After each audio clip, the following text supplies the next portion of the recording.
security. I know you'd be there.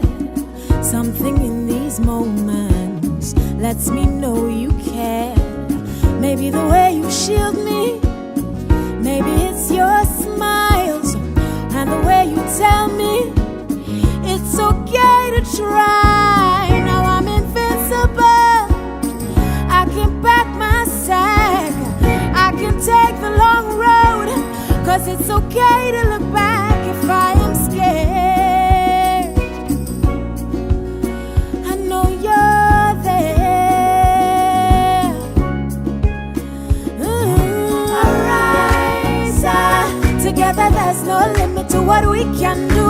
Arise, with no wings, fly. Arise, and we're so high, enjoy the view. Arise, look, no wings, fly. This is Ariza, your financial freedom, your future.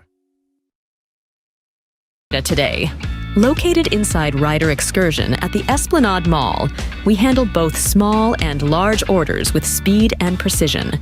For fast, quality t-shirt printing, call Instaprint at 473-422-1011. Get your perfect print today at Instaprint. Printing done in an instant.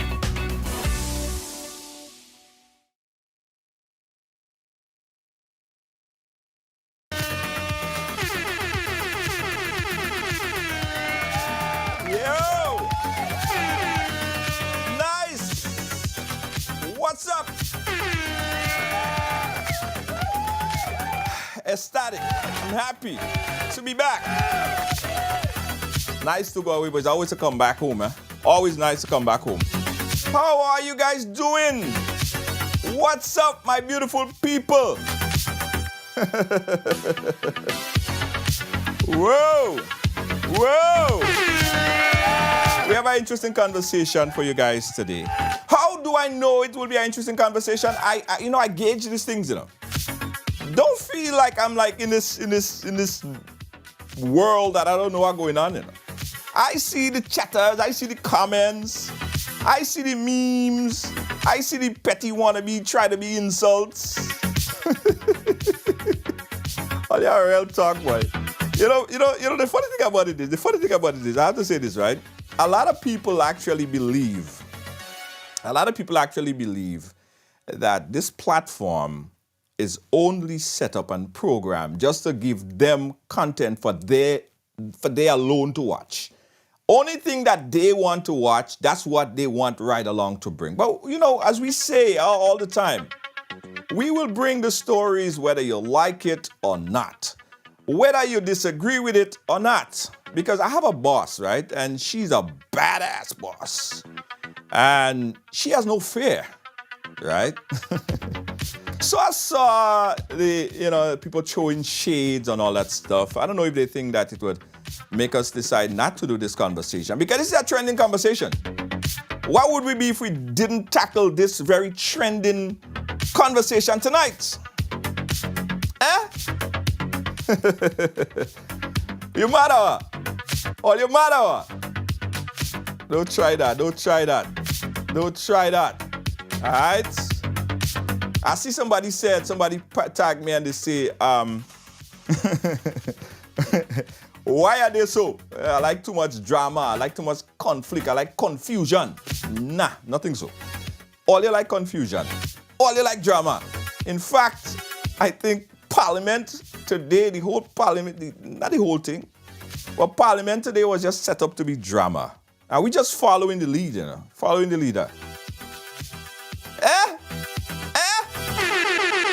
So when I bring Mr. Kem Jones on the program and a good friend of mine by the name of Kenny Lalsingh on the program to debate a topic that happened just recently, rest assured that I also reached out to opposition members who may have a different view on this topic.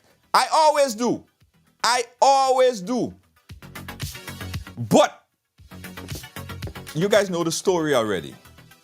The response that we get is absent. Sometimes we get a year and then 5 minutes before they cancel. So what you want us to do? Should we just close up shop, put a lock on the doors and say, you know what, that's it, right along, no more, because certain members choose not to come on and air their part out. And when you ask their followers to come on, they don't want to come on either. So what do you think? What do you think will happen? But rest assured, guys, this is the most, right, open, discuss platform where we have and try as best as possible to have conversation on both sides of everything. We give everybody the equal share, equal opportunity to voice their opinion. So today we're going to talk about this. The topic for today we're going to talk about is the showdown in Parliament earlier today. The showdown in Parliament and how we started and what happened. And to join us in the discussion, we have Mr. Kem Jones and my good friend, Mr. Kenny Lalsingh, who will help us dissect the thing, chunkate the thing, bit-size the thing, and understand what happened. All right, so here's how it started, guys. Well, I don't know if that's how it started, but this is trending. This is trending, right? So MP for Carriacou and Petit Martinique, Tevin Andrew, did a live just the other day where he said this. Me as your member of parliament and me as a kayak. Let's be real. There are many of us as kayaks, many of you as kayaks who could afford to rebuild your homes. There are many people that could afford to rebuild their homes. Don't ask me, I'm telling you. And yes, you want the government to rebuild your house for you. I find that real unfair. You could afford to rebuild your home. You have the money sitting in the bank to rebuild your house, your home, or to do your roof, and you want the government to do it for you. I mean, this is sad. I mean, wherever we hear that from, we have to do better than that. So yes, the government will do everything that it can to assist, and that is why we announce the measures as it relates to the tax-free measures on building materials and supplies, and tax-free measures as it relates to imported items, household items and so on that you've lost during the hurricanes. Right. Right, we get into in full context. So that's what the MP for Carriacou and Petit Martinique said. Now, in Parliament today, the debate over the appropriation or reassignment of budgetary allocations, there was, I would say a grandstanding, a lot of grandstanding. Now, let's first start. This is the leader of the opposition and what he had to say in contrast to what was said by the MP of Carriacou and Petit Martinique. And I must not say anything, because this government, the minute you talk, you become an enemy. Well, I will always be an enemy of nonsense. I would always be an enemy of nonsense. Some people, I get the impression, Mr. Speaker, if they don't want to be criticized, or they should not be in politics. They should not be in politics if they don't want to hear anything negative. Because no human being is perfect. I got more than my fair share over the years. I took it left, right, and center, all kinds of accusations. I stood there. And I didn't hold anybody as enemy. I did not hold anybody as an enemy. Speaker, in fact, when I erred, I was the first person to admit it and correct it. So when I made a statement about doctors and nurses at the hospital, food and so on, and other persons, and it was not meant and others personally, and in effect, I misspoke. I should say some workers, and that would be correct. I apologize publicly. Mr. Speaker, I ask, therefore, a member for Carriacou and Petit Martinique, we should apologize to the teachers of Carriacou and Petit Martinique for the statement made about some of them have able to fix their homes and to do their things. They have resources. When people are under traumatic problems, Mr. Speaker. We as leaders must not speak to them like that. And if we err, then the big men apologize, like I did. Little men. MP for Kyle Kwampi Madnip. Are you raising a point of order? Go ahead, MP. I would like the leader of His Majesty's opposition leader to withdraw that statement, because I did not make any such statement about teachers. Okay, Mr. Speaker, I cannot withdraw what was reported publicly and no opposition. I said this is what was said and heard by people, and therefore I cannot withdraw. The member cannot take it, then we shouldn't be here, as I said. Honorable Leader of the Opposition. Yes. As part of the House, Yes. you must know you cannot come to the Parliament and say what was said, what you heard. Mr. Speaker, this was done, and the report can be provided. The member cannot come here and pretend that he didn't say so. All right, Honorable Leader of the Opposition, do you have the evidence that it was done? It can be provided, Mr. Speaker, but don't ask me to do that now. Okay, well, I cannot withdraw it, Mr. Speaker, and I will not withdraw it. I ask you to withdraw the statement. I will not withdraw it, Mr. Speaker. You hear me? I will not withdraw it. The honorable member indicated that he didn't say. I said I will not withdraw it, Mr. Speaker. I will not withdraw it. Listen, honorable member. Mr. Speaker, You will need to withdraw it if you want to continue your address. I will not withdraw it. Do what you want. Throw me out. I will not withdraw it. Honorable member, I call on you for the final time. I will not withdraw it, Mr. Speaker. Did you hear me? For the final time. Do as you wish. Wow. Okay. So, showdown in Parliament, as we said. So, help us to understand, break this thing, put it into perspective is, of course, my good friend, Mr. Kenny Lalsingh, who I always look for advice. I always call Mr. Lalsingh and ask him for his advice. He's the right person in this conversation. And, of course, radio host, famous radio host, Mr. Kem Jones, who is also a good friend of mine.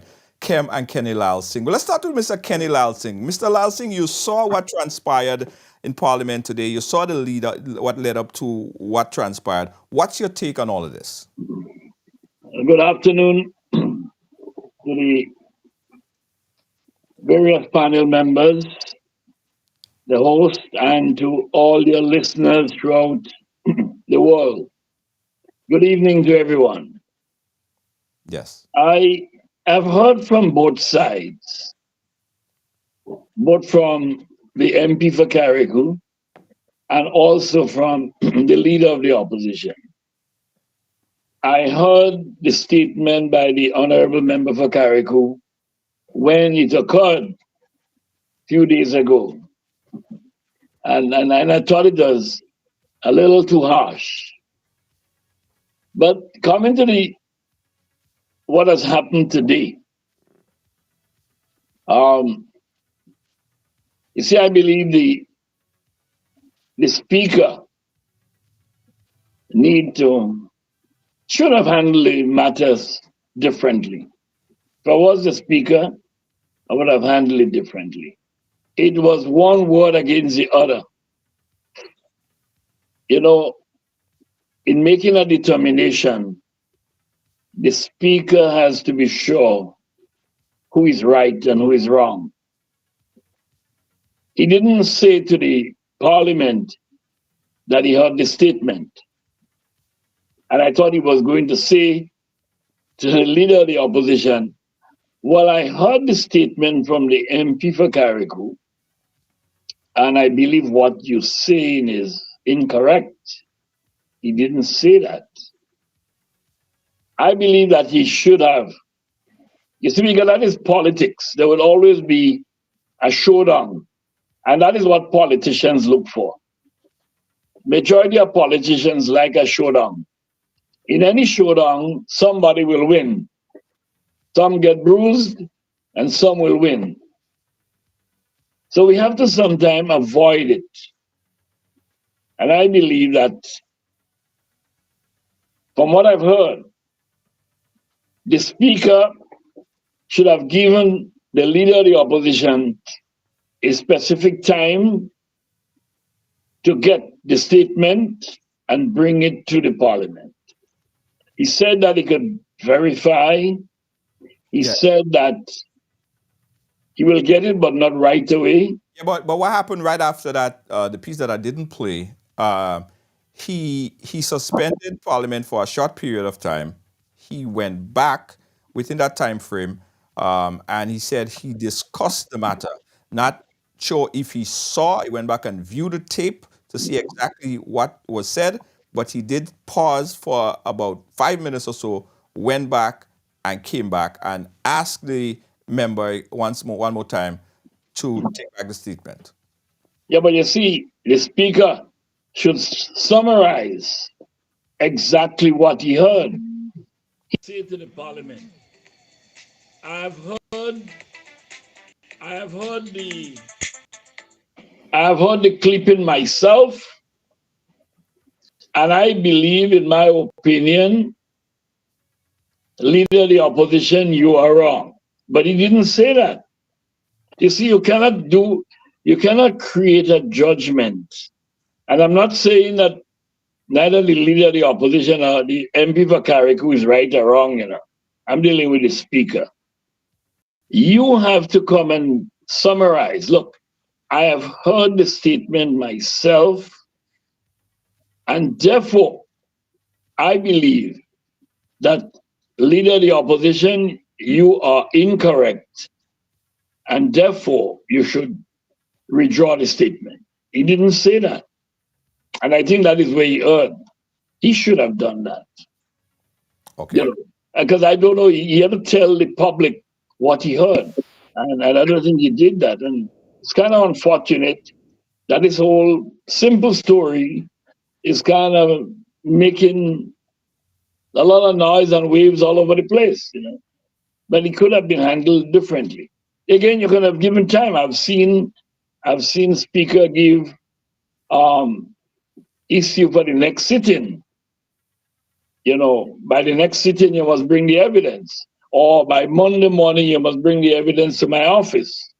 This sort of decisions, So I think he handled it a little, bit immature. Okay. All right. Kem, your take on the whole thing. Great. Thank you very much, Junior. And I must say to my good friend, Kenny Lalsingh, it's really a pleasure being on this program, this very popular platform with you. You're a man of impeccable character, one that I look up to.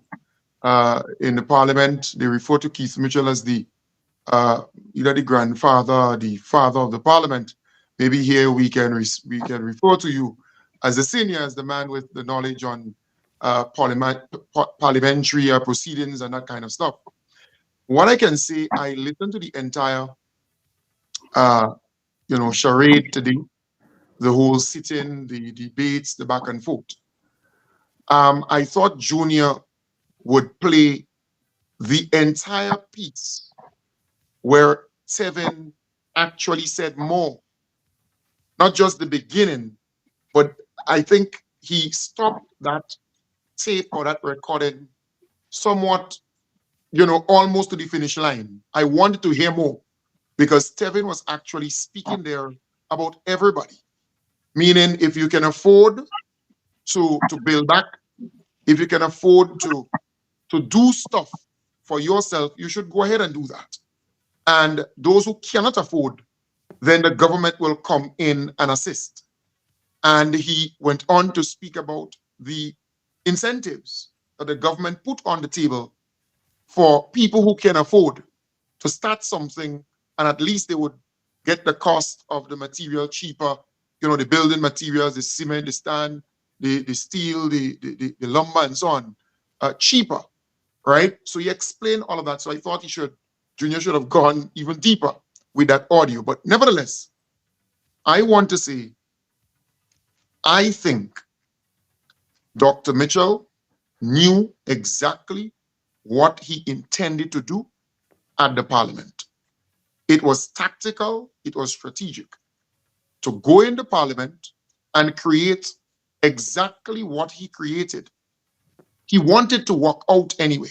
He wanted to create this scene so that they can get the limelight, the spotlight, and we could be talking about them now and not about the package itself in the supplementary budget. What in there for Carriacou and PT Martinique? What in there for the roads through Grenada, Carriacou and PT Martinique? What in there for the farmers? What in there for the fishers? What in there for the ordinary person in the next couple of months? That is exactly what he wanted to achieve, and he achieved that. Because here we are talking about his bad conduct in the Parliament.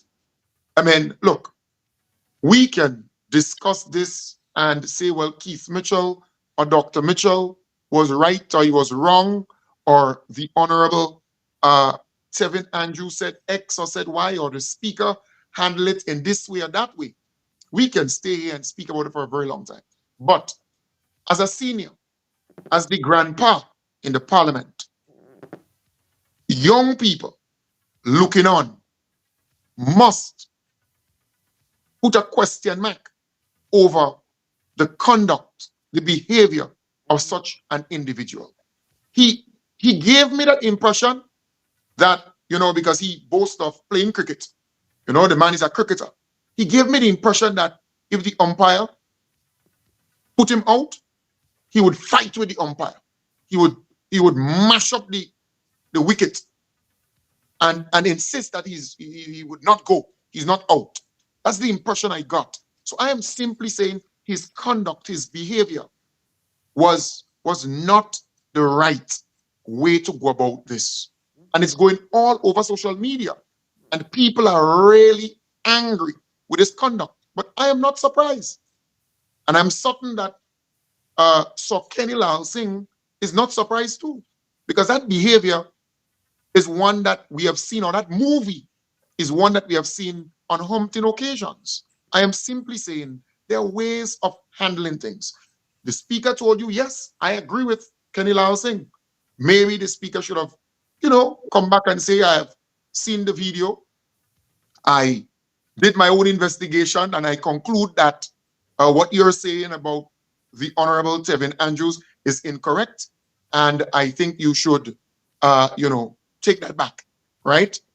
Or say to Dr. Mitchell, well, what you're saying is correct. I have seen the video, and you're correct, and I think there is no need to take it back. Something of that sort. I thought that could have been a good way, because the public is viewing. We're looking on. We want to know what's going on after 5 minutes of a pause, right?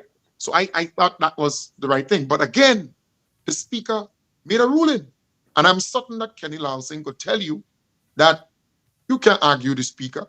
You can get on like that with the Speaker in the House. You may disagree, but the Speaker made a ruling. And that's my conclusion. Kenny, do you think it was political grandstanding? A politician will always grandstand. And the first point that Ken made is very, very important. Whatever the bill in Parliament, I don't know about it. Grenadians don't know about it. But we have lost the boat. What you need to get out of Parliament today, you didn't get it out. You may have passed it, but the public don't know about it. And so sometimes you have to compromise. You want a message to get out that my government is spending X amount of millions to do so much work in Carriacou and PT Martinique. That's the message you want to get out. So you can defer that problem by making a ruling that, leader of the opposition, I need you to bring to my office on Monday morning the correct clipping that was said by the member for Carriacou and PT Martinique. And you kill that matter right there. Because the more important matter is what the government is doing, what you are providing for the people of Carriacou and Petit Martinique to get them back on their feet. So based on what we have done, and again, it's because of lack of experience, you will always get the opposition grandstanding. You will always get the opposition getting your feet off balance, because that's what they're there for. And opposition is to oppose you. But you have to be smart enough to know, look, I have greater things to say and do. And that is what the message I want to get out. So I think they have lost it from what has happened today. So, Kem, we're saying that the message itself was lost. Yes. Yes, Junior, because you see, this supplementary budget is a very, very important one. The CRIF insurance payout, remember that was placed in the consolidated fund, right? And you must go in the parliament to get the approval to access the money, to use the money to do what must be done for the people, right? And besides that, you heard the Honorable Lennox Andrews, for example, the Minister of Agriculture and Fisheries and so on, outlining what is in this particular supplementary budget for the fishers, for the farmers, right? You heard the Minister of Finance outlining some of the incentives that are available for the people who are affected by Category 4 Hurricane Beryl in St. Patrick. And I'm certain that Kenny Lalsingh will be happy because St. Patrick East and West were affected, right? Some people seem not to remember that. They were badly affected too. But Carriacou and Petit Martinique got the worst of Beryl. So in there, they spoke about Carriacou and Petit Martinique and what is in store for Carriacou and Petit Martinique to bounce back, to come back to some semblance of normalcy, right? It's a hard work to get to that point, but at least they've budgeted money and they explain line by line how much million for this, how much million for that. And I thought that should have been the message out there. But here it is. I am convinced, because I know Keith Mitchell, right? I could, take dirty mud in the man and make him. This guy came there with the intention to create this disruption, to create this cloud, to cause the message that should emanate from that whole parliament to not get out there in such a way that people are asking, what really took place today? What was the parliament all about today? He's tactically strategic, right? And it is sad because I listen to the many programs that the opposition forces have, and it's the same talking points. They're on their programs misleading the general public as it relates to what the Honorable Tevin Andrews said. And Keith Mitchell went in the parliament repeating the same talking points, the same nonsense, with the hope of scoring some political points. And I am simply saying, we heard the tape. I agree with Mr. Lalsingh. Maybe he should have, used more diplomatic language and so on. But he was speaking from his heart. And that is what is important here.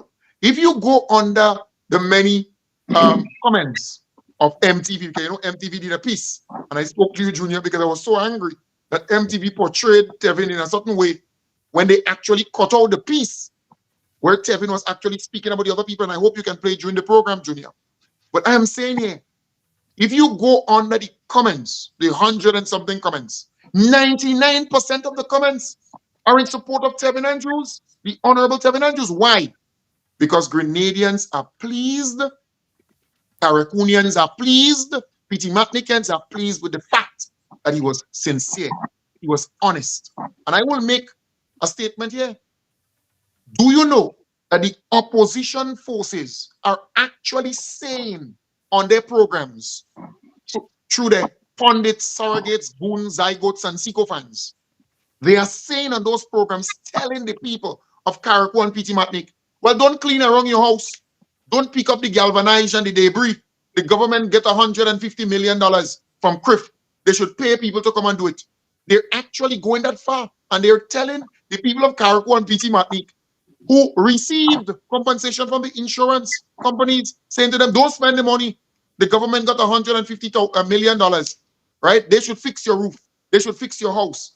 And I am saying here, it is important for us to motivate our people after a disaster. It is important to kind of rekindle the resilient, spirit and attributes and vibes, because the Carriacou people, they have always been resilient. They have always been people who could make it in tough times. And that is what they need at this point in time, to encourage them to clean around their surroundings, because people are doing it. There are a lot of people from Carriacou and PT Martinique doing that, cleaning, getting the galvanized, the debris, the lumber, the loose stuff. They're putting that together so that it can be picked up and stored at a particular area, because, Junior, I worked in disaster management for almost 5 years. And I can tell you, you see the first step, where you can clean your place, clean around your environment, that would help you psychologically. And you know that.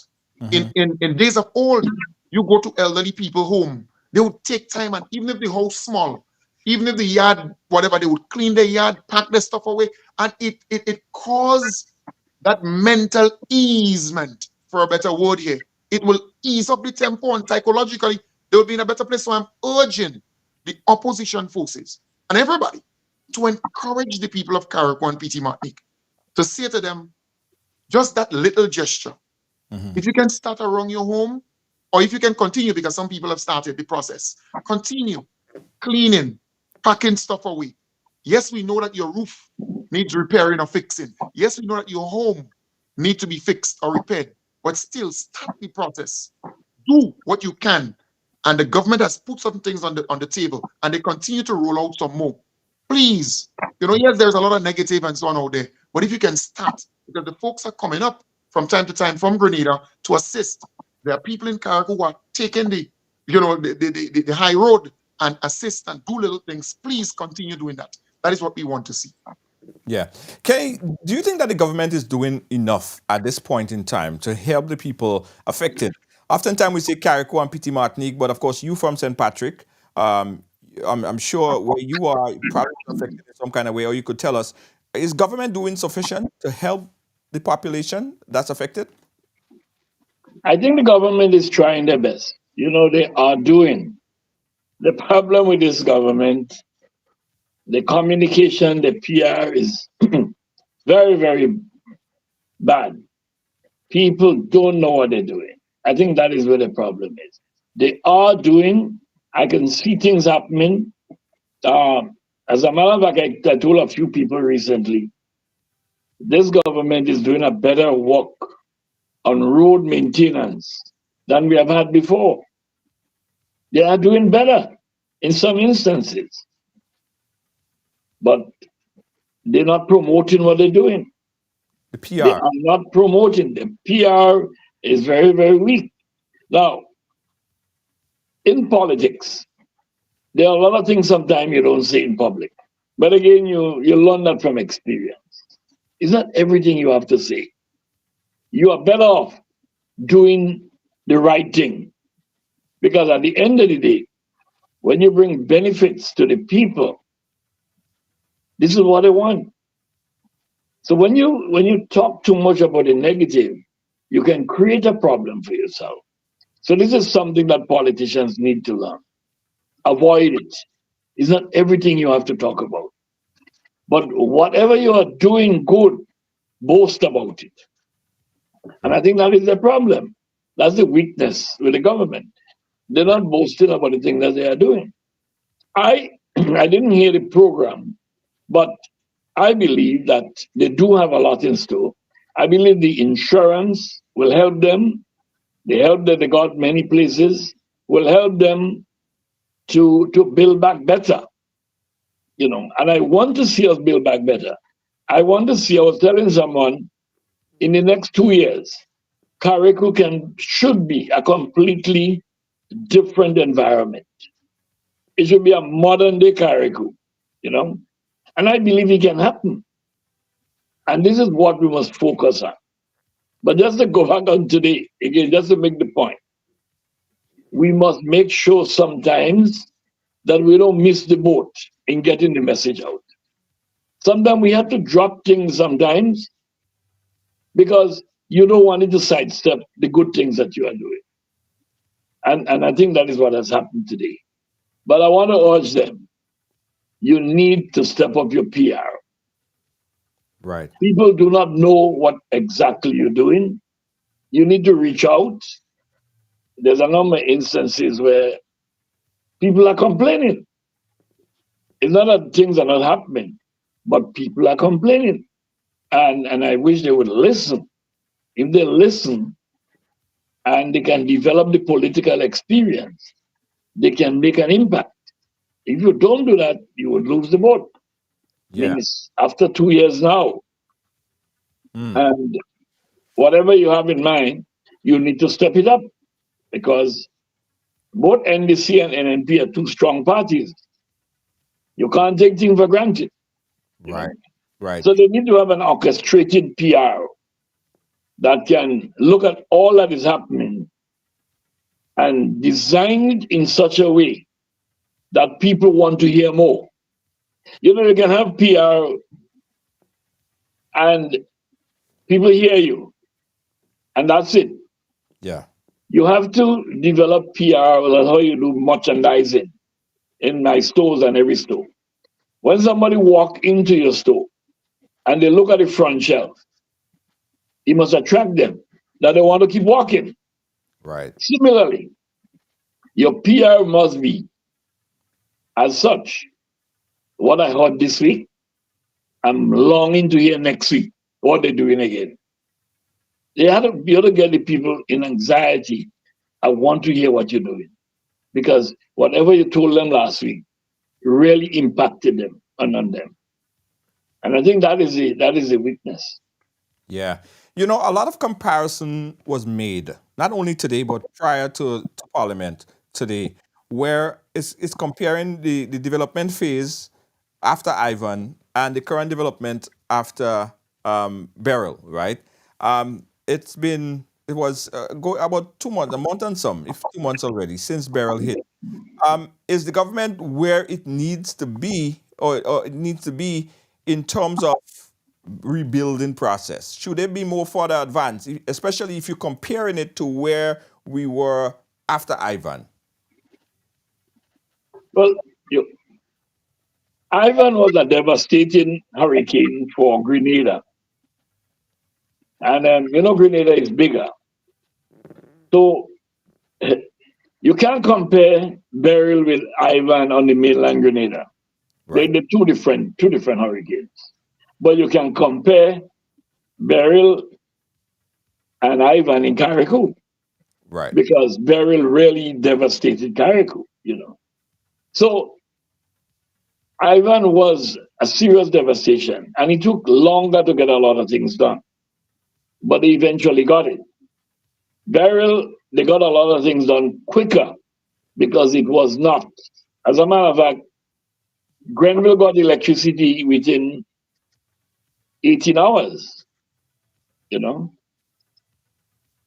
St. Patrick's Hotels got within, 5 days, 5 or 6 days. When in Ivan or Beryl? Beryl. Beryl, okay. In Ivan, it took about 5 weeks. So Ivan was not an easy hurricane on the mainland, whereas Beryl was a devastating hurricane in Carriacou. So there is a lot to be done, and it cannot be done overnight. Right. And I want to agree that we need to motivate people to help. We need to motivate people to do things properly. We need to motivate some people. Stop stealing. That is true. There's a lot of people I've known. There's a girl in Ivan who got 2 houses.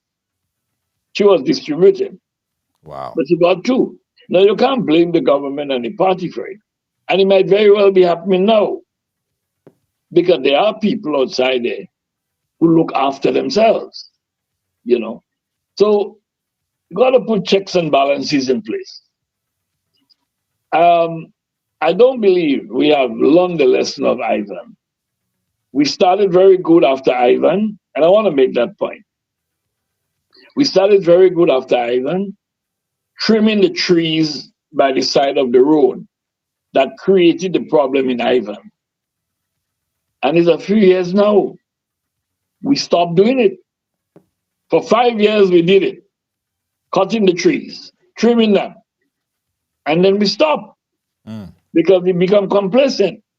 We need to go back. The government and Grenlec and Flo, they need to put a program in place to trim all the trees, and some instances, cut them down completely. Because we are in the hurricane belt. It took us 20 years, 19. It might be 5 years' time again. We might get another hurricane. So if we really organize it, there are a lot of things that we need to do. Our people seem to forget quite quickly. And and some people don't care. That's the fact right there. Guys, chatting here right along live, Kem Jones and of course Mr. Kenny Lalsingh. Kem, can you? We know we can't compare Grenada after Ivan, mainland Grenada and Beryl. But if you compare Carriacou and Grenada after Beryl, is there any comparison in terms of the process in time, how things are being done? Because I wasn't there for Beryl, I was not there for Ivan. Right. So, Junior, I want to go back to a point Kenny Lalsingh made. And Mr. Lalsingh, I hope you can bear with me by me saying Kenny Lalsingh here. Right? I have high respect and regard for you. I want to say this, Junior, regarding PR. I think he's absolutely right where that is concerned. The government is doing a lot. But when it comes to marketing itself, letting people know what they're doing, that is the stumbling block. And the opposition forces, they have about what? 7, 8, 9 different platforms, podcasts, talk show programs, bombarding the airways every single day with their concoctions, misinformations. I mean, it's just lies and gossip and rumors and hearsay and them say. And they continue to do that consistently because they are seeking to saturate the minds of the Grenadian people with their falsehoods. But the government, on the other hand, you ask yourself how many people would tune in to GIS, for example, to get the information from government. Very few people, right? What else? You have the Heartbeat program. That's a party program that is aired every Sunday. And many people would be at church around that particular time. Then you have Kim the King and the guys, the Leo and the guys. They try their best on Vibes FM 101.3 and 106.3 on a Thursday. Sometimes they go for almost half of the day trying to put out information out there so that the people can have it. And they're based in Carriacou, but you know it covers Carriacou, Petit Martinique, and Grenada. And then you have your humble servant who fight up in the morning and in the nighttime. Yes, when I do a program, 18,000 people, 10,000 people, 15,000 people would view the program on Facebook or YouTube. And then you have the radio that I'm, concurrently broadcasting on and the next 5,000 or 6,000 people. But the question is, what more can we do to get that message out there? I am pro-government. I try my best to sell government and to promote government. But more, we need to see more people out there like a Kem Jones and like the others who are pro-government who wants to see good for Grenada out there spreading the message. So Kenny's absolutely right. The government is doing a lot of work and they're doing it better in many instances, but you got to sell it. You have to get the people out there to understand that we are doing X, Y, and Z. That's politics. That's what it is. But you asked me a very important question in terms of the timeline compared to, Beryl, after Beryl and Ivan. I experienced Hurricane Ivan. When Beryl struck, I was in New York, right? We came up here, and they had the town hall and other things like that. But I came up here for a specific purpose. At this point, I'm speaking to you from New York, okay? But I want to make this point. Let us give this administration thumbs up for the way they have responded. Well, even before the hurricane, the work they did was exceptional. And mind you, the PR was A+. If we can use that way of information dissemination, of reaching people, of connecting, our beloved Prime Minister, he did a fantastic job. He was on every moment, but we don't have to have our Prime Minister bogged down doing these things. There are people paid to do PR and to do that kind of work, right? And there are people who are, from a party standpoint, who's supposed to do it. He did a fantastic job. Let's use that as an example to get the message out there. Utilize the mainstream media if you have to, social media, podcasters, and so on, to get the message out there of what the government is doing and what they continue to do. Because after Beryl, the amount of work that the Honorable Tevin Andrews, the amount of work that our Prime Minister did, and the others, the volunteers, the NADMA, the police, the military from Guyana and other places, the amount of things that they have done, we need to recognize it. We need to talk about it some more. Look at Nawasa. They've restored water in record time. Grenlec, with the assistance of Dominica, I think, Domlek, and St. Lucia is what? Sileka, Lucileka, something of that sort. Anyways, Dominica, St. Lucia, I think Barbados is also involved. They've restored electricity on the land, on Carriacou and PT Martinique, right? Most of the businesses, government buildings and so on, they're back up and running at a certain level. They've done a lot in terms of relief for the people, in terms of reaching out and doing the assessments. I must commend the government. They were very quick. I went to Brudge Grove, for example, and I was speaking to Mr. Lessie. I say, well, they passed by you? He was so happy. He said he has never seen that before. The Ministry of Agriculture must be commended for going out there and assess the damages of farmers and fishers in such a quick space of time. The damage assessment, the initial damage assessment also, in terms of the buildings and so on in Carriacou, PT Martinique, St. Patrick, that was done in a record space of time. When compared to Ivan, it took a little longer because, let's face it, Ivan was massive. It devastated Grenada in such a way that we just can't compare it with what happened in Carriacou and PT Martinique. And we know Beryl really damaged Carriacou and PT Martinique, but we can't compare it. But at the end of the day, the government did a good job, and they continue to work on that line. But more PR needs to be had to get the message out, and more work must be done to get people to that place where they feel comfortable, right? Because information, you must feel comfortable to really consume it. And I think the opposition, they're doing they're out there and they're doing a disservice, in my belief, in terms of disruptive. They're disruptive and they're intentionally malicious in the way they disseminate certain information. But again, they want the advantage. They want to use all these different crises to score political points. Let's see where they would get with that. Let's take a quick call. We got a call on the line. Caller, live. Where are you calling us from? Calling from Brooklyn. Good afternoon to you. Brooklyn, New York. Go right ahead. Listener. Yes. Good afternoon to us and your listeners. I think in a situation, you have to realize there's a extremely ongoing problem where you have government offices, vast majority of them, 95% of them, in the south of the island, more so in the town of St. George, capital St. George, probably some in constituency South St. George. And some of these persons were paid to do their job. Probably square peg down holes. They're not doing their job. To have GIS, GIS would have shown the station of the origin. Has GIS gone to St. Patrick or to show the restoration and the people who work? I have seen it from the list that I look at. So what does that tell you? Person in charge of the people working in GIS don't care to promote the positives of what's taking place in Grenada, but more so the person responsible for information, the minister responsible for information, must put his directives on the table for the PS and let the PS, who is responsible for his employees, instruct them to do what needs to be done and show Grenadians what is taking place throughout the island. Taxpayers' money is being spent, and we need to see how the taxpayers' money is being spent. People are receiving services from and the other service providers now also.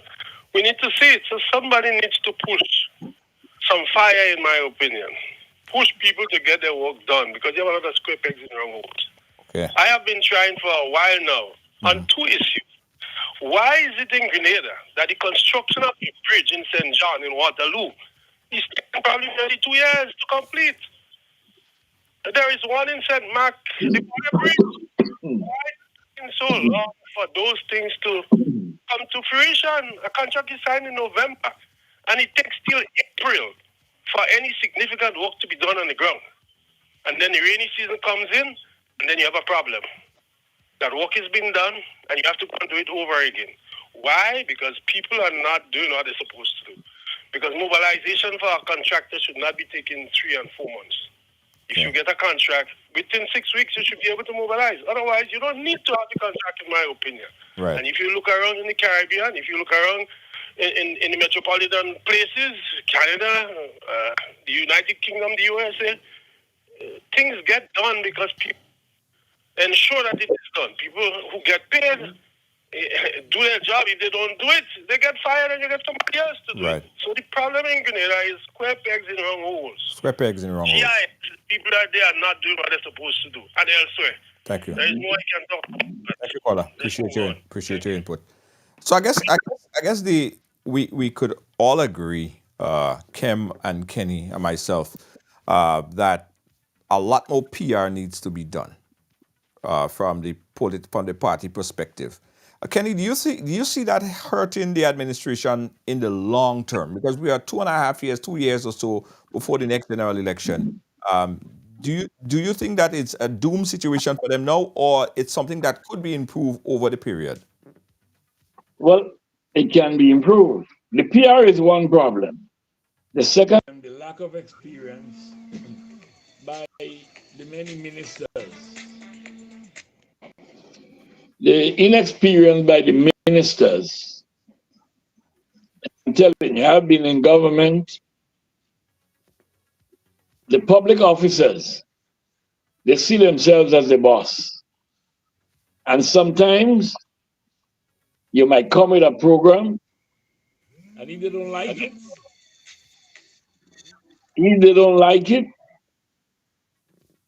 they will never get it done. So a number of people within, and this guy has made a very good point, the caller.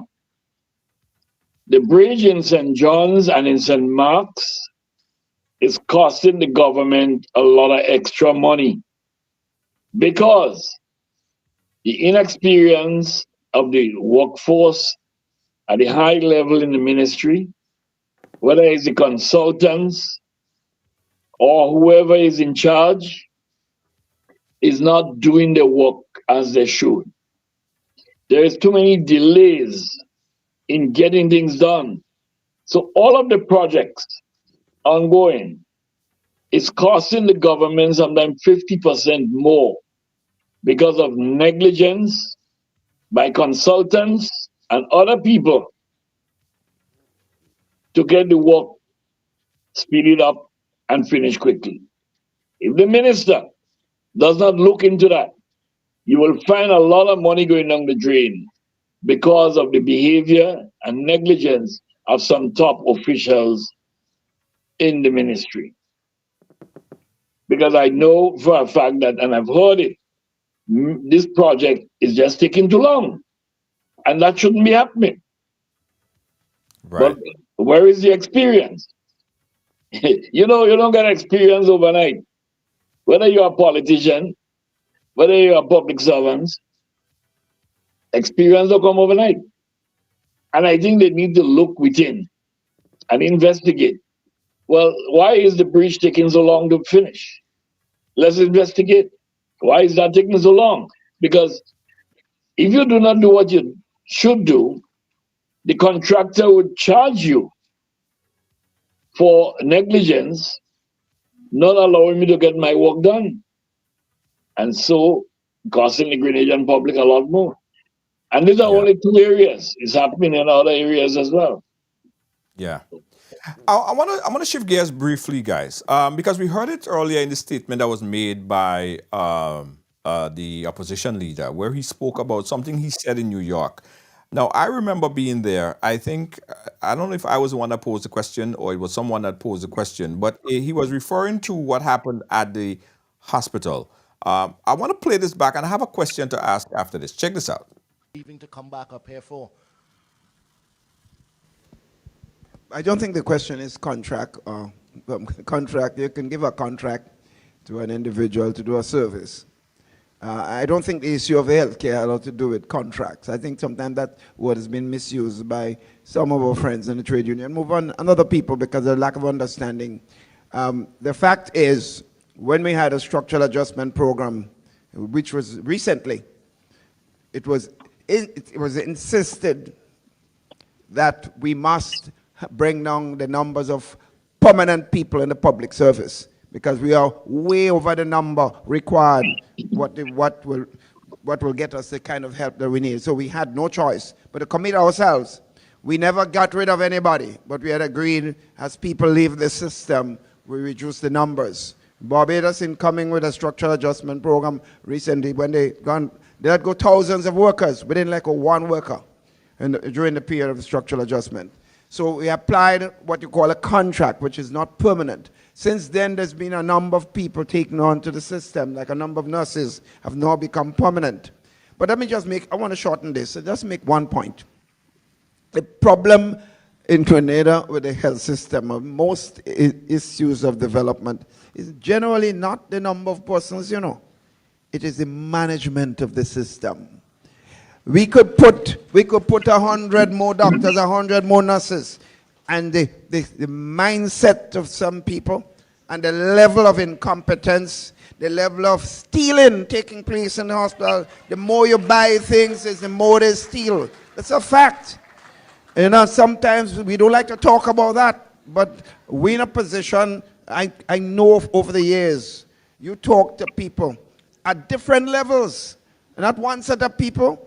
We got doctors doing it, we got nurses doing it, we got orderlies doing it, security people doing it. The more meat you buy, more meat disappear. Right. So that was a statement that was made by then Prime Minister, now opposition leader. He mentioned that, he referenced that today, I believe, in his presentation in Parliament. But he also mentioned that there was an apology after he said that. Do you recollect that? I don't have any records of that, Kem or Kenny. Kem? I really don't have any recollection of any apology. Maybe he did it, I don't know. I can't remember. But I know he felt bad about it, though. He felt bad, and it's similar to the MP for Carriacou, A lot of people sometimes don't want to hear the truth. And sometimes you better not say, I think in the hospital, like many other places, I just want to make that point. In 2013, I was doing a job in the ministry, in the cabinet, implementation. And one of the things was we're looking at how we can cut costs. So we have been investigating many areas. And one of the areas we went was the hospital. The problem here is management. If they're buying 50 pounds of tomatoes, whether they need 50 pounds or they don't need it, they're buying 50. So they have a set quantity to buy for everything. You might buy 50, but 20 might go to waste, spoil. I remember one time we went there and there was so many things spoiling. Now that is a waste for the public taxpayers' money. So I think the problem here in many areas is poor management. And we do not manage the public monies properly. We don't manage the workforce properly. So when all these things happen, you get wastage, you get losses. And I think that is where the problem is. Kem, what's your thoughts? Well, look, Junior, my recollection, because I have been out here in talk radio for 10 years plus, and I cannot recall Keith Mitchell ever apologizing for anything. Maybe he did so in closed doors to people who are close to him. But I cannot recall this guy, this gentleman, as he called himself, apologizing for anything, right? Much less that statement he made there. In fact, he was placed under serious pressure for that statement he made, right? I played that over and over and over on my program. But I want to say this. There are public officers who are acting as though they are ministers, as though they are in charge of those ministries, because they think that this group of young men and women, they just come, they're young, they're inexperienced, and they will take advantage from PSCs go all the way down. There comes a time when you need to put your feet down and say who is the boss in the room. If I am responsible for something, the minute time you come, the minute time you approach, you would know that Kem Jones is in charge of something. I don't pussyfoot. I'm straight up. You have to put your feet down and say, I am in charge here. These are the things that you will do, and you're going to report to me in X and Y amount of these. Of course, you have to tread cautiously because you want to forge relationships. You get more done when you have a kind of friendly environment and that kind of stuff. But still, you got to put your feet down. Grenadians still love somebody who is tough. Say what you want. You could start from the revolution, come all the way up, or you could start from Sir Eric Matthew-Gary, come all the way up. Grenadians still love somebody who is tough, somebody who is firm, somebody who could put their feet down and take in charge and take control of the whole operation. That is, I think, what we need to see more from some of the ministers. They reference the road in St. John. I do have an issue with that, right? Because I always reflect on what happened to Gregory Bowen in Labaree. That road took, I can't even remember the amount of years to complete, and it took the NDC to come in and complete it. But the people of Labaree and that area, that greater part, because mind you, that's where the bulk of voters are, right? They decided to teach him a lesson, and he lost miserably, right? So I am saying sometimes as the politician, you have to say, hey, these public officers are not going in front of those voters. They're not going and ask the people for their votes, right?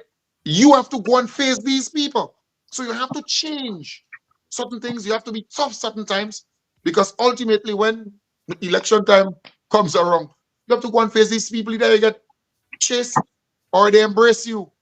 So you have to start now. And I think Kenny's absolutely right. There is a need to let the folks within the different ministries and departments know who is in charge and who, the line of command. I give you a typical example again. During the NNP time, the police officers used to salute members of Parliament, ministers especially. Right now, we salute what? Maybe some, but generally speaking, they're not doing it because they say, well, they're young. Yes, they're a minister, they're young, and they're this and they're that. So they're not doing it. And that is where the breakdown starts. I am simply saying that you have to put your feet down because there are NNP and NDC still in our society. Within every department, you have NNP, you have NDC in different places. Not all of us, not everybody going to think nationalistic and patriotic and it's country first and forget the politics and so on. No, there are people who will still put their political affiliation, though they're public servants, before country and before their work. And they would sabotage, they would disrupt, they would discourage, they would do all kind of stuff to stall and delay stuff within government. So things are supposed to take 2 weeks, will take 2 months, 3 months. And it's a problem across the board. But I always say, Junior George, there are foes and there are friends in politics. And there comes a time when your foes need to be, as quote unquote, a caged bird. Have you ever heard a caged bird sing? No. They may make songs calling for water and other things like that. I'm not saying that you need to become a dictator and you need to, be heavy-handed and so on. No. But you have to be very strategic, very tactical as you govern and balance in the politics. That's all I will say. Right. So I know that Kenny Lalsingh has a hard stop around this time, so we won't hold him much any longer. And I thank Mr. And I have to also run. I have to go to 3 events. 3 events. Kem, I envy you. But I want to play back this quick clip. Kem, you sent me this clip. I just want to cue it, and this is the clip that was aired. And we'll end on that note after we take a few calls. This is the clip that you sent me, Kem. Schools or district offices and so on is back up and running, but we'll help people. But I'm asking the people of Carriacou, Petit Martinique to bear with me and to have patience and to walk along with us, and all will be well, and that no one will be left behind. And those of you that can afford, please go ahead. The announcements were made as it relates to the support that we are giving you. We are foregoing all revenues. All revenue for Carriacou and Petit Martinique is being foregoed. No property tax schools or Carriacou and Petit Martinique is being foregoed. No property tax for next year. All the VAT on building material, all the VAT and taxes on building materials and supplies are exempted. You could afford, go right ahead. For the business community, we made the announcement in terms of the support that we're giving to you. And yes, for those of you who cannot afford, certainly we would not leave you behind. So I just want you to be aware of. Right. Okay. Ken, before you respond to that quickly, I have a caller that's been on the line for quite a few. Let me just give caller. We're real short on time, so make your statement very brief so we could wrap it up. Go ahead, caller. You're live. Yeah. I'm saying that what I saw today, because I looked at it 3 times, I think Keith Mitchell was intentional with what he did, because he was not addressing the budget or anything that was of great significance to today's program. I've never made so many comments on Facebook in my life. I made so many today, I'm going crazy, because I was wondering that if Kevin and I think it was the Minister of Health knew what I was saying. Keith Mitchell was intentional. I kind of have a little disagreement with Mr. Lalsingh, because the speaker, I don't think, owed anything to Keith Mitchell, because he was rude and very disrespectful. How he answered him, yes, this kind of way. And what the speaker was saying, do you have proof? Because if Keith knew he had all of that, he should have walked with his proof, because it clearly shows that he went there to create an atmosphere of discontent. It was very clear to see. And something Cam said. Yeah. And I mean, caller, try wrapping it up quick, because we have a quick stop in like about 2 minutes. Just to condense it a bit. I'll be rushing. Yeah. Something Cam said, and he's always said it, that the government needs to show more of the thing that they keep saying, we don't like to toot our horn. Well, no, they need to get a seashell and start blowing it, because they need to toot the horn, as Mr. Lalsingh said, as Ken have said all the time. In any case, I know time is short, so I'm going to cut, because I had so much things to say. I think you need 2 more programs on this one. Tomorrow we have MP MIT that's going to be speaking about the policy involved in the supplementary budget. But thank you for that. So Kem, we're gonna get final thoughts from you. The way forward from here, and just a quick summary as to what went on today. Quick summary. Right. MTV did a piece with this said matter, a news item, And I thought they were misleading somewhat by just cutting out that little piece that is controversial. And then they had Peter David speaking after to talk about how insensitive the statements from the Honorable Tevin Andrews were. But that little piece that you just played there, they did not play that. The same live, they did not play that part where he was speaking about those who couldn't afford to rebuild and fix and so on. All right, because that is not sexy enough for them. But I'm happy that great many people are logical and they have good reasoning. They were able to go under that very post, that news item, and boy, 90-something% of the people who commented there were in full support of Tevin Andrews because he was genuine, he was sincere. I agree. Sometimes you have to use certain diplomatic languages or language or the way we do things. In other words, I may want to say to a person, they're crooked, right? All right, we lost Kim there. He's back. All right. Corkscrew, right? So I may say they're like a corkscrew, and it's one of the most crooked things you could find in your kitchen. So it's not just what you say, but how you say what you say. And I think the behavior of Dr. Mitchell today, a lot of young people would see him in a different light.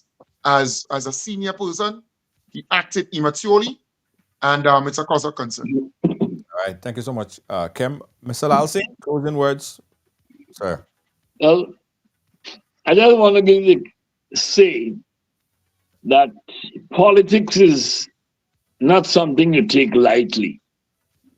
When a politician is out there, he wants to score points. And you have to be careful what you say and what you do. A politician don't care anything about you. He wants to score points. And so you ought to be careful based on the issue, what you say and what you do. Because we have seen it today. The government missed the boat because the message never got out. Instead, what got out is confrontation. That will not destroy Dr. Mitchell, He's on his way out. If a man is on his way out, why are you fighting with him? And that's the issue. You don't fight with a man who is on his way out. But by fighting with him, you lost the boat in that your message didn't get out. So I hope they learn from that. Interesting. Kim, Mr. Kenny Lalsingh, thank you guys so much. Kim, I know you have a lot to do. I know you have an event coming up too, Kim. Oh gosh. Tell the people what you have coming up now. Don't keep it a secret now. Yes, I have a party coming up on Saturday. Yes. Tickets are available. It's $40 out here in New York. And it's at 297 East 94th Street between Clarkson and Lenox Road. Right. And it's really the place where the Carrico people normally have, Carrico Petit Martinique, they normally have their fundraiser and their events and so on. We have drinks, we have food there.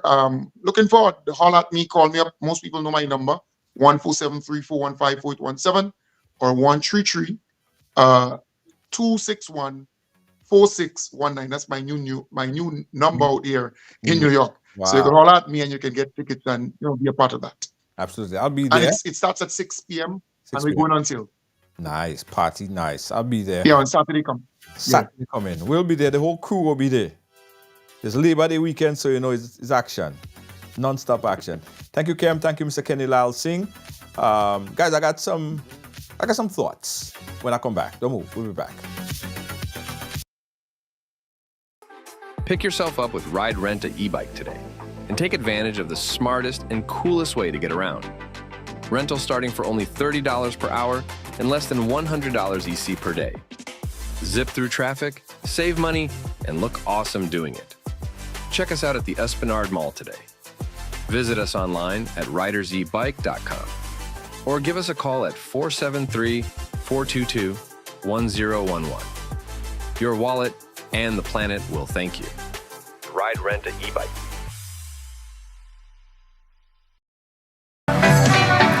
You call me to lift the level, high the level, raise the level, up it, up it.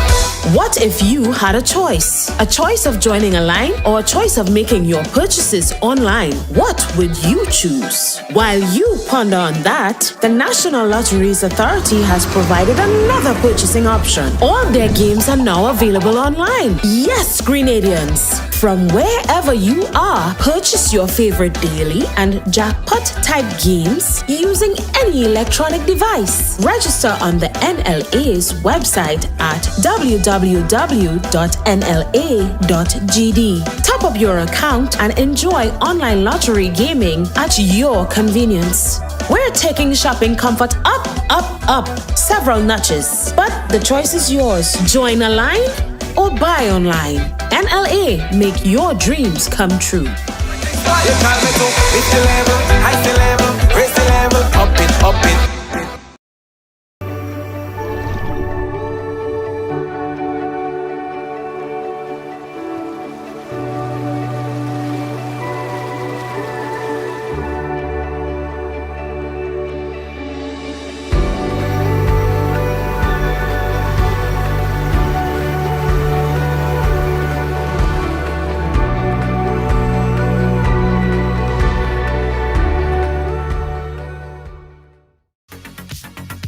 All right, guys, you know, I don't understand why people are surprised when politicians do exactly what they are there to do, right? Like, if, for instance, if you put a snake in the grass, the snake will bite you, right?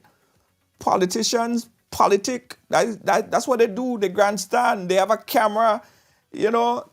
They don't normally walk down the streets and kiss babies and all that stuff, but catch a camera, pick them up. They're kissing babies, they're kissing their food, they're rubbing, all kind of thing. That's what politicians do. Don't be surprised when given the light, politicians would grandstand and appeal to their base. So we don't have to be surprised when it happens. That's what they do, right? So some people internalize this thing and get really upset about it, and they start cussing their friends who, you know, big arguments start. And listen, at the end of the day, the same politician that you see acting like how they acting inside of in Parliament, they go outside, they drinking and they toasting together. Yeah, boy, I give you a hard one. Yeah, but a lot of you guys on the outside, you're watching it and you internalizing and you're getting upset with your own friends and you're not talking to your neighbor. Because of what them politicians and them doing. What they go grandstand. That's what they do. Politician with politic. So I see people cussing on social media. I'm like, oh, it's so stupid. You know what I mean? So, you know, why? You know, the amount of people that message me and tell me, how can I cry? Oh, why we having this conversation is to bash anybody. Did we bash anybody today? Did we bash anybody here today? Kenny Lalsingh said what he had to say. And we appreciate his experience. Kem said what he had to say, and we appreciate his commentary. Nobody ain't get bashed, right? So people internalize things, and they preempt things, and they get all upset and argue and BS. Stop it. I also must say, guys, I have to add this, guys, that, you know, I want to remind them politicians and them that you cannot hold, or the people, and the politicians, both, their supporters as well. You cannot hold a journalist to a higher standard to that of a politician. A politician was elected to serve and represent the people. They should be, especially in Parliament, they should be held at a high regard. You cannot hold a journalist, because as a journalist or reporter, whichever you call yourself, media person, whatever, if we come on air, oftentimes people would say, don't come and talk about what he say or what he say or she say. Where's your facts? Bring your facts, right? People would hold us to that regard. If I'm putting out a story, just imagine if I put out a story and I say, well, Mary told me that Andy down the road told Becky down the block that this so-and-so guy did this to her. Or they will come and say, what kind of Nancy story? And I will come and say, well, that's what I heard. That's what I heard. And then I will be lambasted and all. They will call me, I don't have good credentials and I don't know what I'm doing. I can't do my work or whatever because I rely on hearsay. So for politicians, you can't afford to expect to be held at a lower level than that of reporters and podcasts and journalists. You have to be held at a higher regard. So come correct, just like how we are expected to come correct. And then our supporters should hold those politicians to that regard. If they ain't come correct, don't sugarcoat it. Come correct. Just like how you guys would hold me responsible for he say, she say, them say story. And we don't do it. We come with the facts. All right? Come with your facts. Yeah. Thank you guys for watching. Thanks for being a part of our program. We appreciate you. We love you. I want to thank the folks in Canada, Toronto. Whoa! I had such a great time in Toronto for Grenada Day, guys. I'm certainly going to be back next year.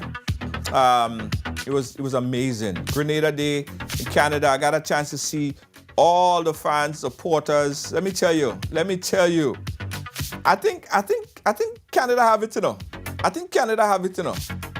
I'm starting to believe Canada have more ride-along supporters than Grenada and the US. Who are more supporters? I mean, listen, everywhere I pass, people meeting me in the train, they're big supporters of the program. Young people, older people, middle-aged people. It's just Canada have it, Jed. Canada have it. So that's why I'm thinking for my 10th anniversary, because I'm celebrating, Ride Along is celebrating 10 years in October. So I think for the 10th anniversary, right, I'm going to have an event in Canada. I never had an event in Canada before, but I'm going to have an event in Canada. Canada, your time now. Because I feel Canada have it. Toronto. Yeah, I think I will do an event in Toronto. Toronto have it. Yeah, man. And London, thank you so much, London. Yeah, let me tell you, my heart is close. My heart is all over the place, right?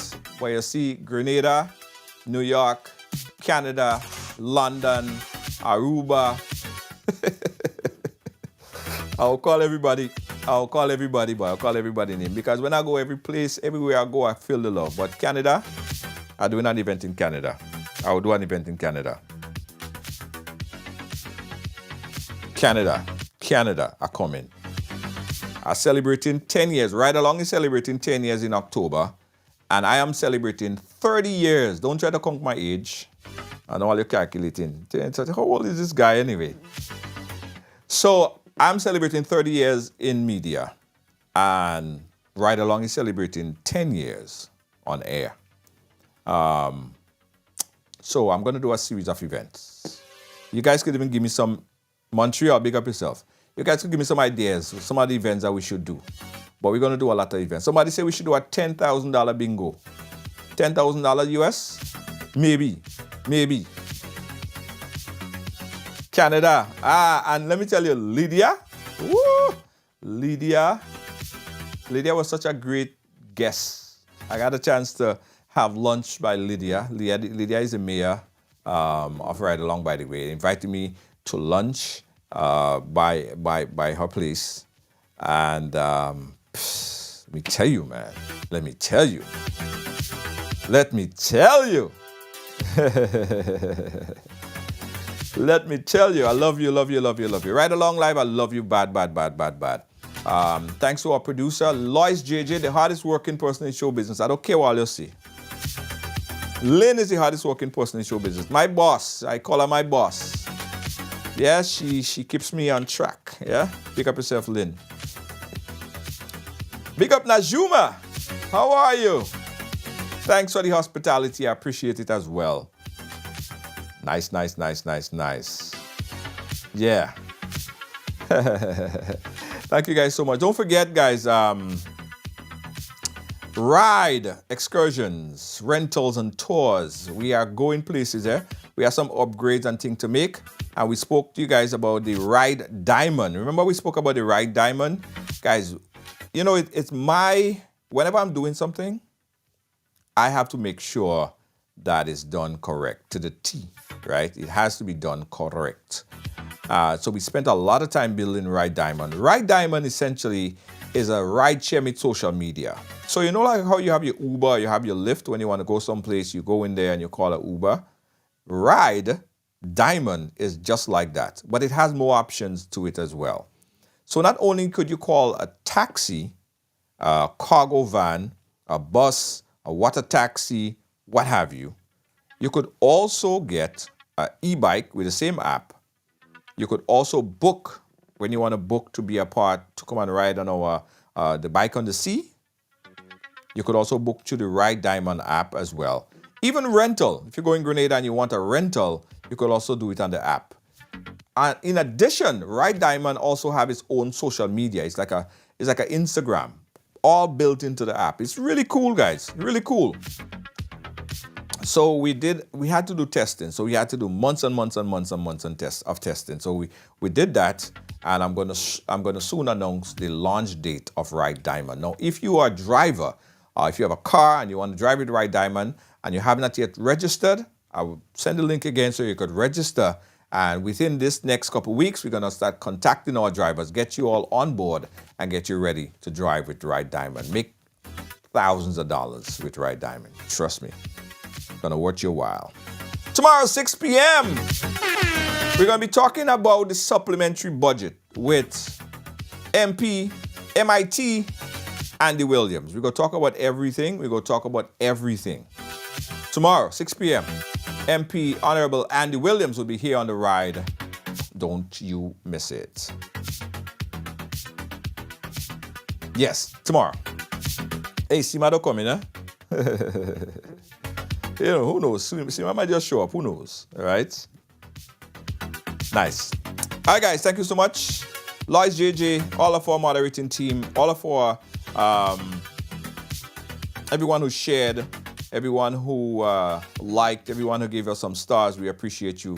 And we say thank you so much. Don't forget, if you're looking for a t-shirt printing, you could also always call Instaprint Grenada. Give us a call at 473-422-1011. That's 422-1011. T-shirt printing and more. And also printing in Grenada, New York as well. So Grenada or New York, you can get your t-shirt printing. Call 473-422-1011 in Grenada. And in New York, you could call 718-701-5720.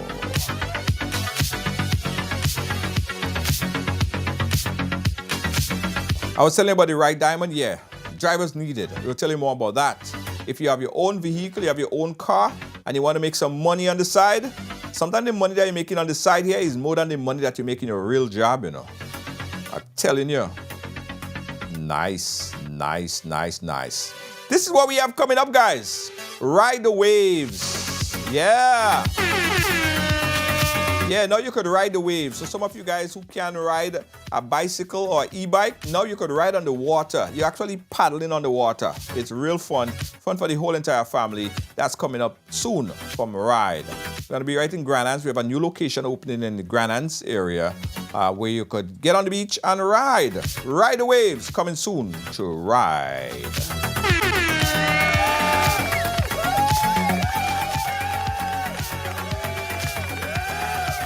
Thanks, everyone. I'll see you guys tomorrow. Good night. Warmth, security, I know you would be there. Something in these moments lets me know you care.